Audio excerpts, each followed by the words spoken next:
Skills of pleasures, Stewart. Do you mind telling us a little bit about what are the principles? How does it work? Let's remember what pleasure is. Pleasure is an experience. Pleasure is something that you are experiencing in the present moment. So it goes up and down. It comes, you have a maximum of pleasure, it peaks, and then it subsides. That is the nature of your experience. But the first of the principles is that pleasure only happens in the present moment. You can't enjoy yesterday's sun, just like you can't get wet by tomorrow's rain. So it is all happening right now. We often say, oh, well, you need to come back into the present. And the easiest way to do that is to find something that pleases you, to find some pleasure, because the experience, it is something that you are experiencing in your body, more than just your senses, but it is an emotional, physical, mental, spiritual experience. And that is only happen in the present. Now, when I talk about pleasure, and we mentioned this earlier, you experience pleasure in your body, but it is not just body things that is pleasurable. That is to say, you experience pleasure with all of your senses, but you also have emotional pleasures. You also have mental pleasures.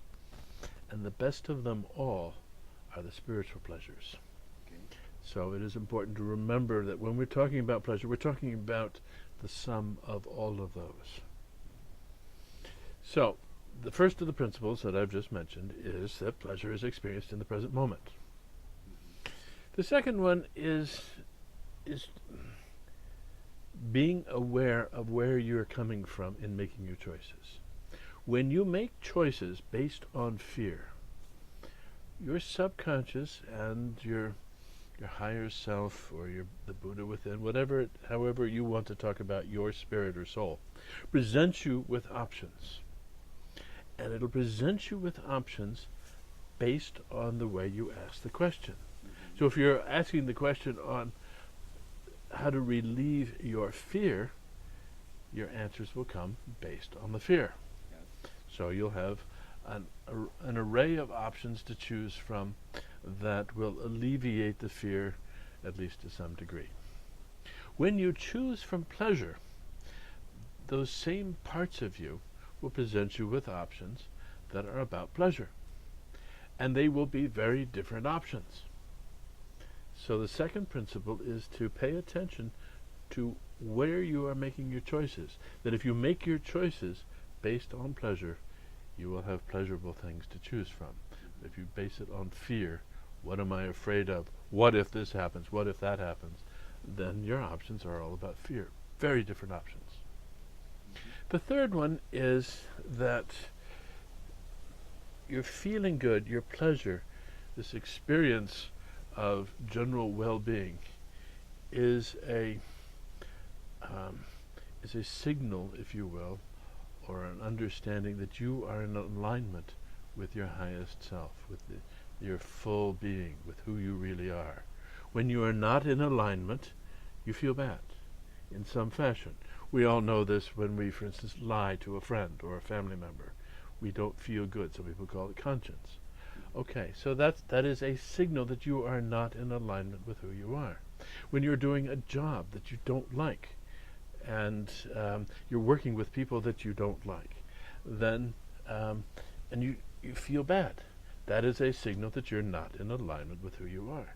But when you are doing something that is full of joy, you are excited, that's who you really are. You are in alignment with the fullness of who you are. So pleasure is this signal that you are in alignment. Lack of pleasure shows you that you're out of alignment. And the fourth principle is that you are responsible for how you feel. Most people have a very hard time understanding this and getting it. They want to blame somebody else for not feeling good. This principle simply says that you are responsible for how you feel. Now, there may be something that happens to you and you initially get upset and get angry. That's fair enough. But to hang on to that feeling is your choice. You have the choice to do that or to think other thoughts that will engender other feelings and to move away from that feeling. Now, there are some feelings that that you've been having for a long time that you will need to feel fully and all the way through. Fine, it's your choice. And when you do that, those feelings will go away. But the sense of, well, something happened to me in my childhood, therefore I have been feeling bad for the last 40-some years, doesn't make any sense. You don't have to. Mm-hmm. You can decide that you are going to either rework the story and thus have a different story, which means that you'll have a different feeling, or that you can feel it all the way through, forgive whoever needs to be forgiven, or experience some kind of feeling that you are afraid to experience. All of these things are your choice. So you are responsible for how you feel. Mm-hmm. Nobody else is to blame. So let me make sure I am following you. So you mentioned 4 principles, right? Yes. The first one, which is be in the moment, being Correct. present. Second one, which is make a decisions not based on fear, but pleasure. Good. The third one is to measure the effectiveness of what you're doing by paying attention to how your body feels and perceive disalignment. Mm-hmm. Did I summarize it well? I want to emphasize that yes, you are feeling it in your body, but it is not just the body experiences. It is your body experiences that you're feeling it there, but it is often about your emotions or about what's happening mentally, or particularly the experiences you are having that are primarily spiritual. Yes, understood. And then the fourth one, which is being responsible. You are responsible for the way you feel. Good. Correct? Exactly. So my question to you is, it's clear and it makes sense. But a lot of times when we see people talking about how you make decisions, how you drive your decisions, often people say, don't make them based on fear. And I think in that one, it's a pretty universal concept, right? Mm-hmm. Because if you do that, you're acting out of fear. But most of the time, we hear people saying, make a decisions based on love. So, can you explain to us how you are replacing the word love with pleasure, and what Sure. is the importance of that replacement? Good question. From this perspective, love is a form of pleasure. That is to say, love is a primarily emotional / spiritual experience. I'm trying to include other experiences in this that are not within the love category. So, for instance, you can say that brushing your teeth is an act of love to your body, but it is a physical kind of thing and mostly based on your physical experience. Yes. So, by talking about pleasure in general, I certainly include love. But I also want to include the things that excite you mentally. For instance, you may get excited about solving Sudoku puzzles or crossword puzzles or whatever. That's a mental kind of pleasure that most people would not include in love. You naturally could say, oh, I love to do Sudoku. And that's a very true thing. But the point is, what is the experience? Pleasure is the experience of love and other things. So that's why I use the word pleasure, because we all understand that it's about feeling good. Love often is construed to mean a certain kind of spiritual, emotional thing that is good for you to do. Mm-hmm. So it's kind of interesting what you're saying, because now I'm thinking I'm to go on a tangent here, but love. I was by curiosity, I was doing some research and I was on Wikipedia and I looked for the word love. Good. Right, and I saw all this difficulty of defining love, right? By the way we use in our society today, love can mean I like you, can mean I want this, or can mean a lot of different stuff. So love also gets confused with the suffering of being in love, right? As we move across those different, aspects of things. So what you're trying to clarify to us here when we use the word pleasure is, for example, if I make a decision only out of love, I Mm-hmm. may make a decision of suffering because I love something. This is Does it make sense? Almost, almost. Yes. If you are making a decision that makes you say you're doing it out of love, but it makes you suffer, are you really doing it out of love? My bet is that you are not. That you are using love, you are manipulating the situation or someone with the use of the word love because you are sacrificing yourself for them. Now, for instance, I may have a dog that gets hit hit by a car, and I may spend all of my money trying to get the dog well again and take it to the vet and all the surgeries and all the rest of it. Now, I am sacrificing myself for my dog. Why am I doing it? I am choosing to do it because I want to see the dog well.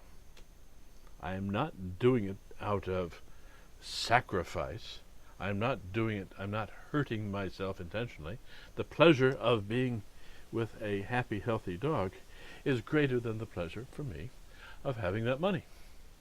I am choosing on the basis of pleasure there.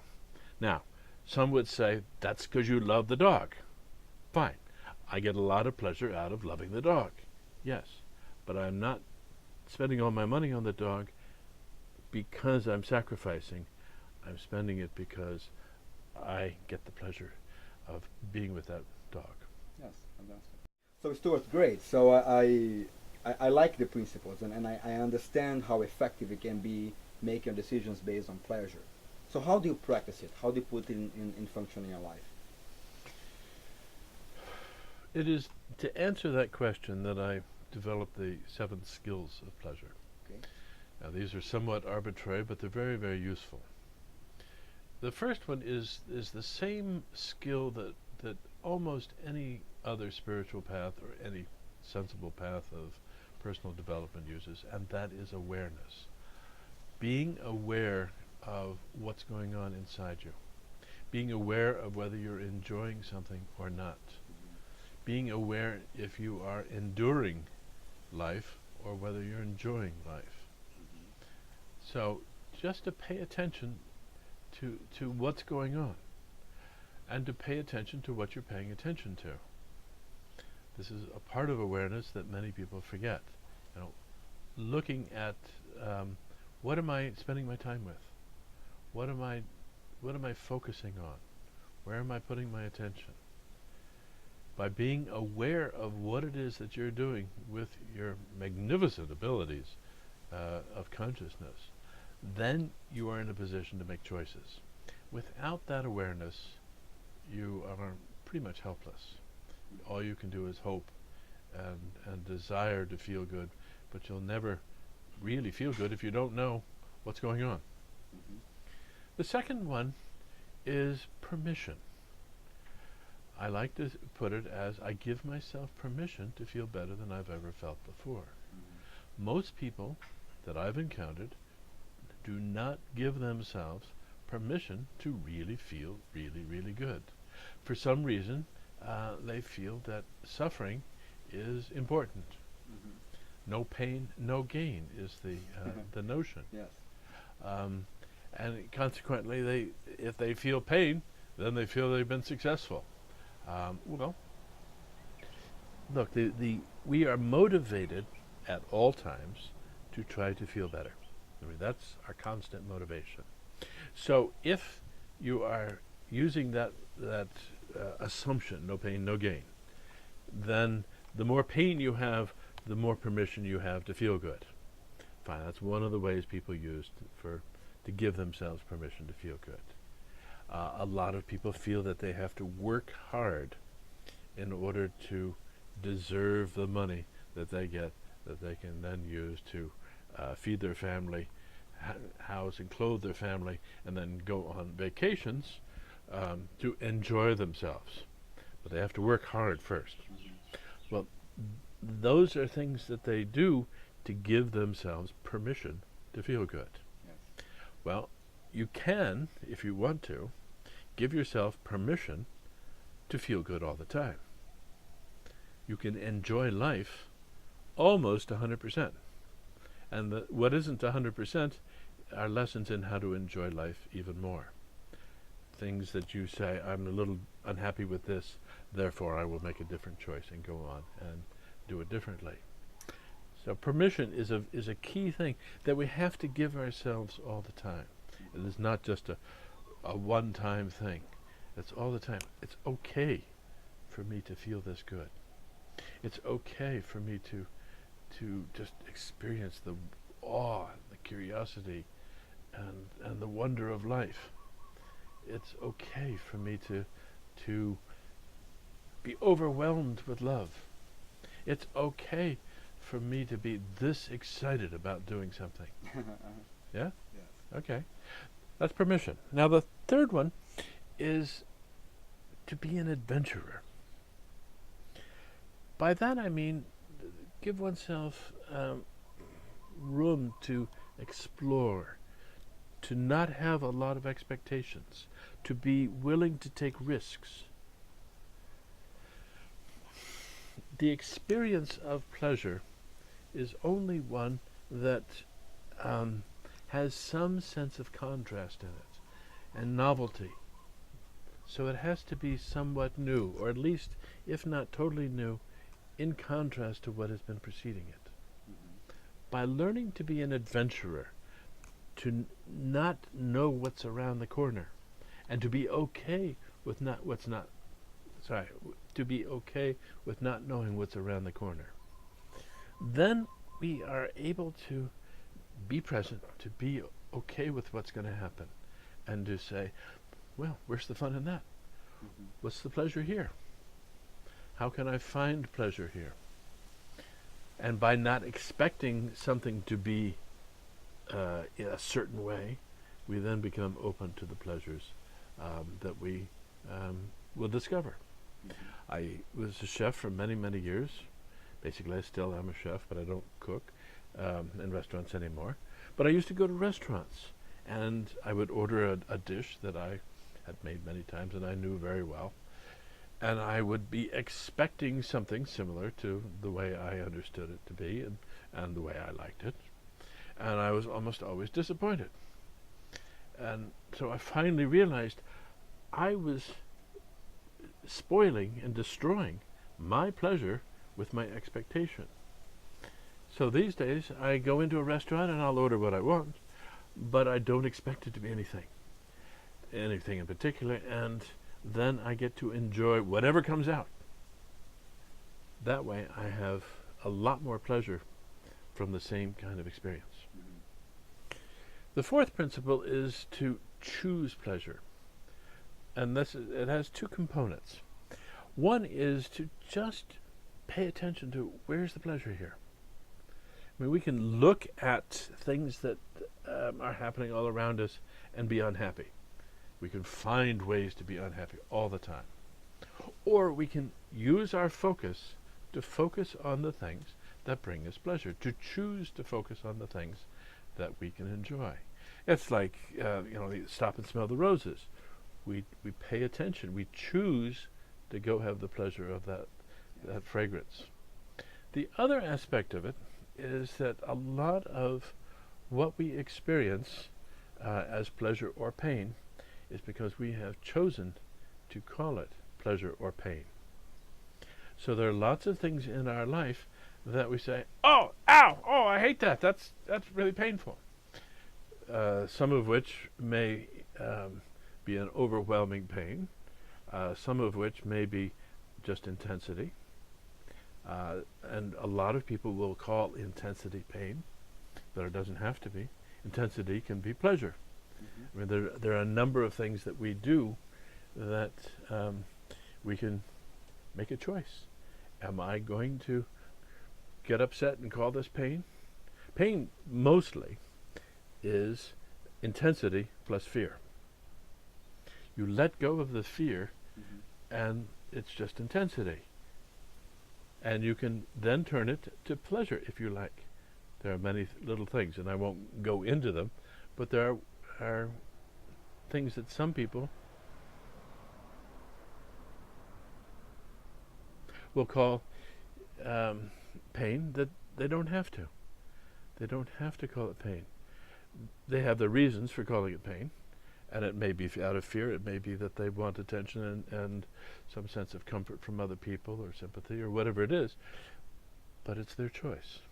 So choosing pleasure, choosing to find pleasure wherever you can, and choosing to look at things in terms of pleasure is a choice that is the fourth skill. The fifth skill is savoring, and probably the most important one. In my experience, most people do not understand savoring very well at all. Savoring is taking the time to enjoy something. I like to say that time is pleasure's best friend. And when you allow yourself to experience a pleasure in an extended fashion over some time, and allow that experience of pleasure to permeate your whole body, that's savoring. And that can take a very basic physical experience to an ecstatic one. And that is one of the ways that the classical tantrikas would use to get to an ecstatic state, would to just be really aware of the experience, particularly pleasure, and ride it all the way to God.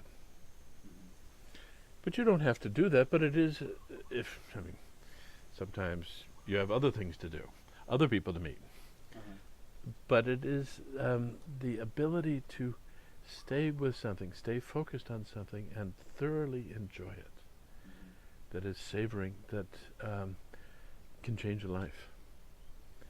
And it means that everybody wants more pleasure, but they go bang, bang, bang, from little pleasure to little pleasure to little pleasure. You take something as simple as a bowl of soup, and you savor that bowl of soup for 15 minutes. That's an awful lot of pleasure. And there's probably more pleasure in that 15 minutes than in the rest of a whole day for most people. So the savoring is what makes it possible to really eke out the enjoyment of life into your full experience. The sixth principle may surprise you, and that is it's letting go of pleasures. Yeah. But the whole thing is that pleasure, per se, an experience of pleasure, is not a static thing. And it's certainly not something that will last for a long time. A lot of people get very disappointed when pleasures come to an end. But they all come to an end. Every last one of them. So to first recognize that all pleasures come to an end. That no matter what it is that you're enjoying right now, it will come to an end. The trick then is to do two things. One is to look back over the pleasure you've had and be thankful for it. Express your gratitude. And then to turn your focus towards the next pleasure. And assume that the next pleasure will be even greater than the last one.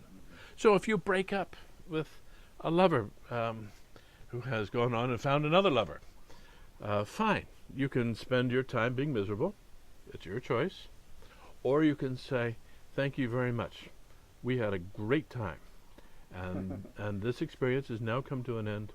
It is time for me to turn and look for the next lover or whatever, so that I can get back into enjoying my life.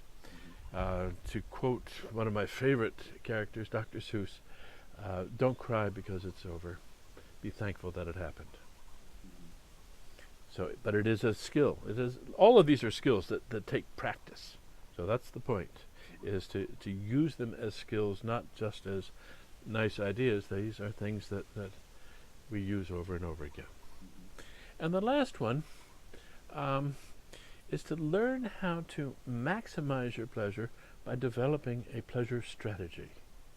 That is to say, understanding the full breadth of the things that are important to you. Importance, by the way, if you look at it, are things that you like, things that bring you pleasure. That's what makes them important. You like sacred things because they make you feel good. I mean, otherwise they wouldn't be sacred. Sacred is just another word for importance. But you only pay attention to those things that are sacred, that make you feel good. Something isn't sacred on its own. It's how you view it, how you imbue it with your feelings, and you are basically projecting your feelings onto that sacred object. But it's how you feel that's important here. So if you look at the whole breadth of the things in your life and pay attention to the ones that bring you the most pleasure, that are the most important, then you will increase your pleasure. But if you allow yourself to be distracted by things that aren't important, perhaps somebody tells you that they are urgent but not important, then you will diminish your overall sense of pleasure. When you can just focus on the things that really bring you joy, things that you love, you can, any way you want to phrase it, but pay attention to what it is that's big in your life and let the other stuff go. So those are the 7 skills of pleasure.